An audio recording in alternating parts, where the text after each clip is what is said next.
Hello guys. तो आप लोगों को सतराम क्लिनिक पे बहुत बहुत स्वागत है।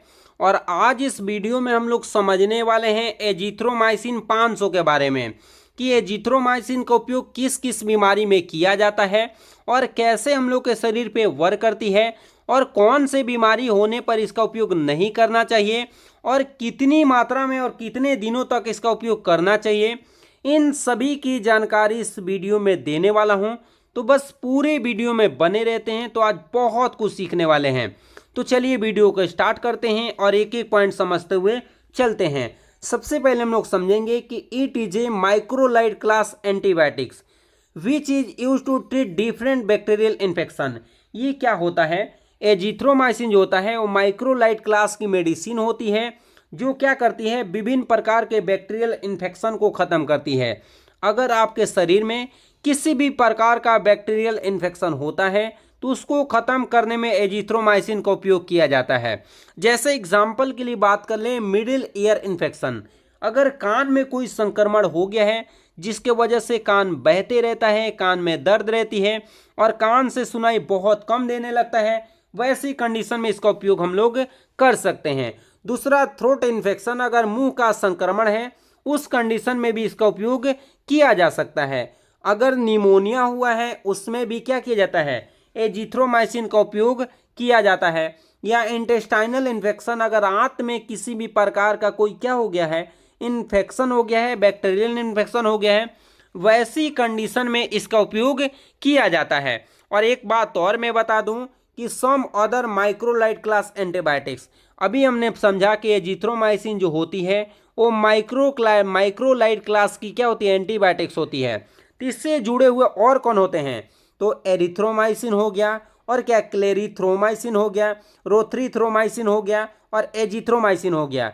ये चारों के चारों क्या होते हैं, ये माइक्रोलाइड क्लास की मेडिसिन होती है। किस क्लास की? माइक्रोलाइड क्लास की मेडिसिन होती है। माइक्रोलाइड कहने का मतलब क्या है कि जब इसका उपयोग अगर कम मात्रा में करते हैं तो क्या होता है, जीवाणु के वृद्धि को ये सिर्फ रोकता है। अगर इसका ज़्यादा मात्रा में उपयोग करते हैं तो ये क्या करता है, जीवाणु के वृद्धि को नष्ट कर देता है। तो ये होता है माइक्रोलाइड क्लास की मेडिसिन। अब लोग जानेंगे इसके बारे में महत्वपूर्ण बातें। जैसे में azithromycin was first discover 1950। Erythromycin जो है 1950 में सबसे पहले खोजा गया था और बाद में क्या खोजा गया, रोथ्रोथ्रोमाइसिन और क्लेरिथ्रोमाइसिन और एजिथ्रोमाइसिन।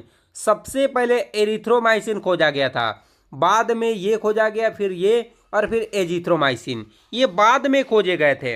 अब ये कैसे वर्क करती है इसके बारे में बता देता हूँ। देखिए, जैसे ही एजिथ्रोमाइसिन हम लोग क्या करते हैं, लेते हैं। Azithromycin inhibit bacterial protein synthesis by effect on ribosomal. देखिए, किसी भी जीव में प्रोटीन का सिंथेसिस कैसे होता है, प्रोटीन का संश्लेषण करने वाला होता है राइबोसोम।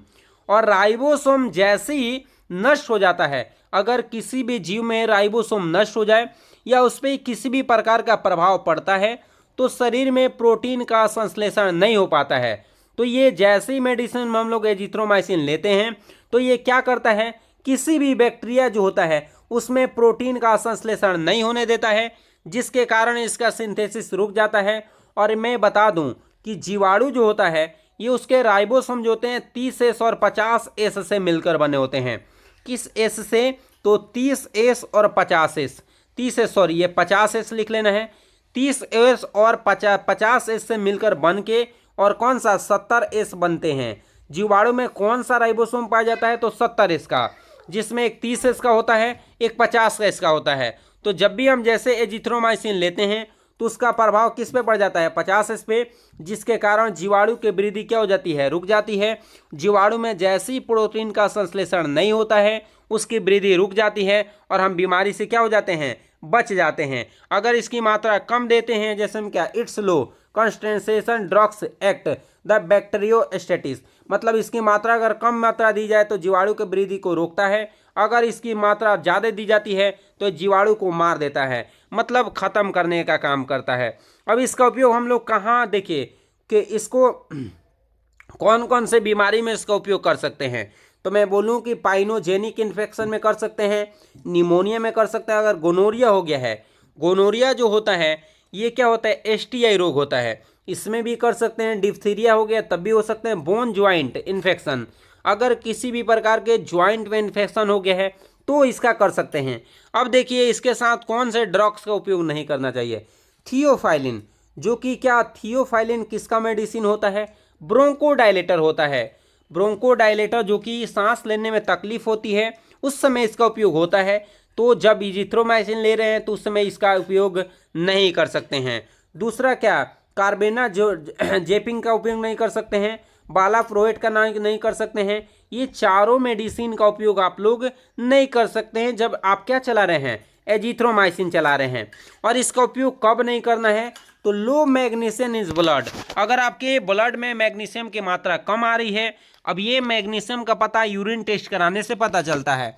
अगर लो आ रही है मैग्नीशियम, पोटेशियम भी लो है, और स्केलेटल मसल डिजीज, अगर किसी भी प्रकार का स्केलेटन में कोई दिक्कत है उसमें भी इसका उपयोग नहीं होता है। अगर क्या हेयरिंग लॉस हो गया, कान से सुनाई बहुत कम देता है, उस कंडीशन में भी इसका उपयोग नहीं हो सकता है। एब्डोमिनल हार्ट बीट, अगर हार्ट बीट अनियंत्रित हो गया है उस अवस्था में भी नहीं करना है। और क्या, प्रेगनेंसी में भी इसका उपयोग नहीं करना चाहिए। आपको याद रखना है कितनी मात्रा देना चाहिए। तो देखिए अगर नॉर्मल इन्फेक्शन है तो 250 mg का आपको 3 दिन तक चलाना है। अगर ज़्यादा इन्फेक्शन है तो 500 mg का आपको 3 दिन ओडी चलाना है। ओडी मतलब दिन में पीडी कहने का मतलब कितना चलाना है, दिन में 2 बार। अगर ज़्यादा नॉर्मल कंडीशन है तो आपको एक टाइम चलाइए, अगर ज़्यादा अगर खराब हो गया तो ओडी चलाना है, लेकिन 500 mg का चलाना है। और देखिए कितनी मात्रा देना चाहिए, तो बच्चे सब में 5 ml देना चाहिए जो कि सिरप में देना चाहिए, ये आपको याद रखना है। तो आज के लिए इतना ही रहने देंगे। आज हम लोगों ने बहुत कुछ सीखा और इसी के साथ मिलेंगे अगले वीडियो में, तब तक के लिए जय हिंद।